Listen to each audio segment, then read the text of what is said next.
collection of statuses that people put up on a daily basis. Thanks to Facebook, right, social media. It's people's ways of venting, people's way of getting attention, screaming for help and stuff. But, back then I didn't have that. But like I said, back then I was just broken inside. I was broken, and all I wanted was just love and acceptance, and I felt like I didn't get that. So I started pursuing all the wrong things, and I started finding it, obviously not at home, but I started, pursuing, girls. I started pursuing money. I started working at a young age, so I started buying stuff, and, I was just fulfilling, my needs, my selfish, desires. I'm going to do this to look good, to fit in, to, have the newest pair of Jordans, or, whatever it was at the time. But that turned into partying and this and that, and eventually I was becoming someone that I didn't know who I was. Yet I thought I was cool, yet it was my way of putting up front. And that's real life, guys. And, this video that I just showed you guys, it's another example of people venting, putting up front.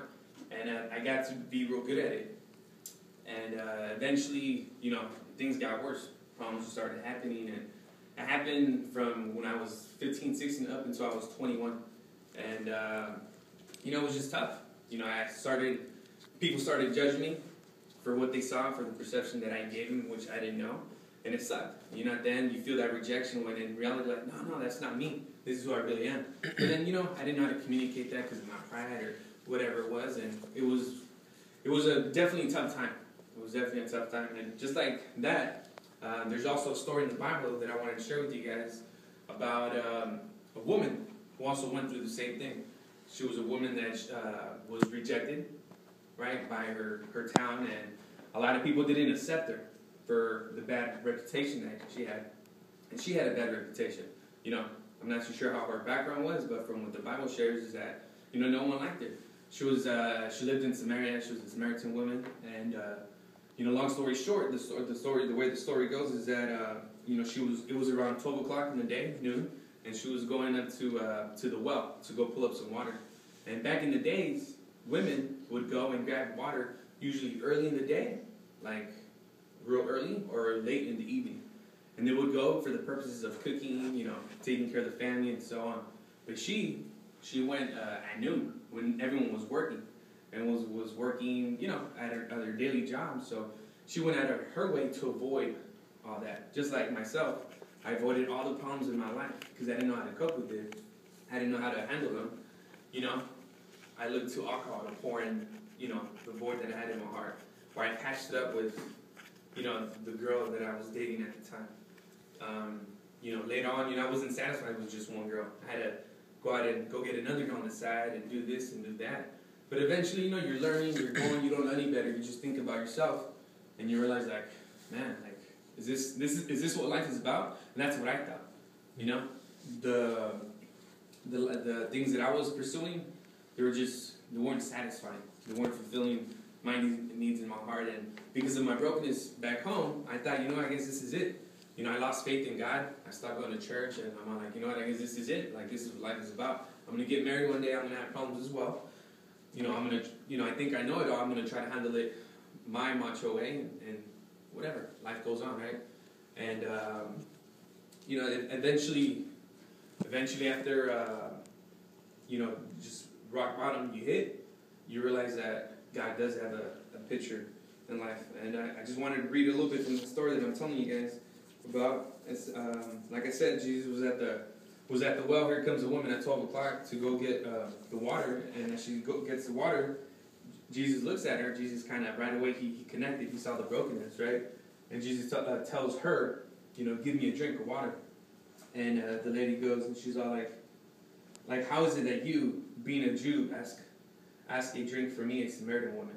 Keep in mind, back in the days, there's Jews and Samaritan people. They didn't get along because of religion and so what, The Jews were ranked higher, Samaritan were lower. So this woman's asking you asking me for water? Like, you're a Jew, and she was tripping. She was all messed up. She didn't get it. So Jesus told her, if you knew the gift of God and who it is who says to you, give me a drink, you would have asked him, and he would have given you living water. So she was tripping, what? Living water? She's thinking about water, this guy's thirsty. should I give him water? Like, she's trying to figure everything out. So, the woman tells Jesus, like, sir, you have nothing to draw with the well, and the well is deep. Where then do you get that living water?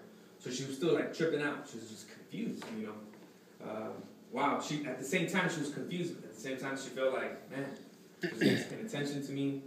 This guy is showing me some love. This guy, he's being friendly. Okay, like, maybe I should give him water. But wait, the message about this living water is what caught her attention. Like, hold up.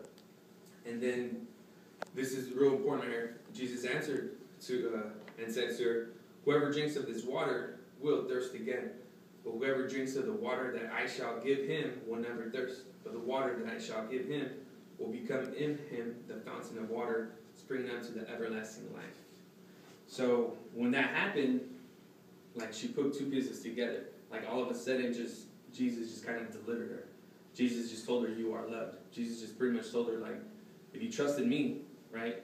If you guys take my living water, I'm telling you who I am. If you, like, surrender, right? You'll get this living water. You won't thirst again. All your problems in your past that you're dealing with, or your bad reputation, don't worry about it. That's the past. Let the past be the past. And it really spoke to this woman. It really spoke to this woman and just really gave her hope. And just like it spoke to her, it really spoke to my life. And after being set free and realizing, like, you know what, it ain't about alcohol. It ain't alcohol, women, money. All these things won't fulfill you. They'll never, fulfill the need. You guys gotta understand, like, God designed us with a void in our hearts for a purpose, right? And maybe you guys might not understand, but down the road, if you look at the bigger picture, like, He's really the answer to all of our issues, to all of our problems and stuff. And if you're feeling lost, if you're feeling like you're not worthy of anything, or you just feel anger and stuff, Jesus is always going to be there to replace, whatever the problem is with that. And that's what he's trying to tell us. Like, we shouldn't pursue all the things that have no meaning, all the meaningless things. We shouldn't pursue that. We should pursue the real simple things in life and just really live life to the fullest. And just like in that story, with the woman of the bad reputation, she found that. Her whole life, she was probably just confused and lost, and just like I was growing up. And, I went through it a lot. I tried to do my best, and at one point, I'm like, I just kind of gave up. I kind of just surrendered. And even though I knew that I always got what I wanted, I see that one, I like her, I'm going to get her. At the end of the day, it's not what I needed. I realized it's not what I wanted, because it wasn't fulfilling my needs, ultimately, deep down inside. And, I was just tired of the same problems, the same issues. So, it's amazing how God works. God really works in these mysterious ways where He just really blesses you with that living water. And that's what I did. That's what I wanted to say. So, it's sometimes in life, there's always these ups and downs, but everything happens for a reason. And we got to understand, we got to try to embrace the struggle for what it is. And always try to be courageous, and try to take it, for what it is.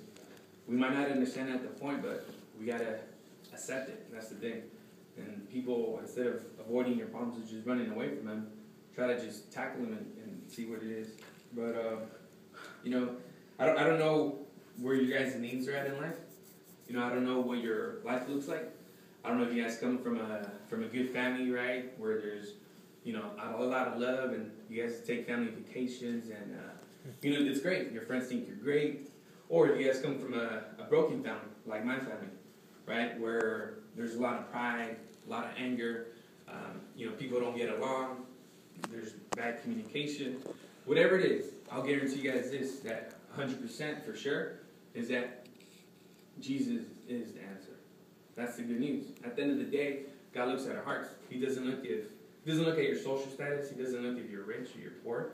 In God's eyes, we're all equal. And ultimately, that's the answer, guys, to our needs, to the whole. Look at it as he's a missing piece to your puzzle. If you look at a puzzle, look right in the center, that piece is missing, that's Jesus right there. He's going to fulfill that need deep down inside our hearts. And, ultimately, He's the one who's going to give us the real fountain of life, of love. And that's what it's about.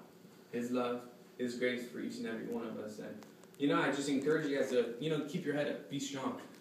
Don't, whatever's happening in your life, you should always analyze it and tackle it. Take it for what it is. And at the same time, try to get that love, that help from someone that would really be there to listen to you. Don't let your pride get in the way.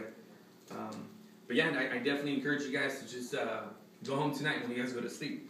And just, keep it real with yourself. Be honest with yourself. And ask our friend Jesus if He could, show you what it is that you're lacking in your life. What are some of your needs that need to be fulfilled with His love? So that He could just come and just bless you, give you that living water, and really take you to the next chapter in your life. And just, you don't have to live in that circle of just loneliness and anger and bitterness. There's help out there. This is why you guys have these cool leaders that come here and hang out with you guys Monday nights, and we encourage you guys to bring your friends so we can build relationships, and at the same time, hope you guys, walk you through it, because eventually it's you who's going to make that choice. It's you who's going to make that decision to take the next step of faith.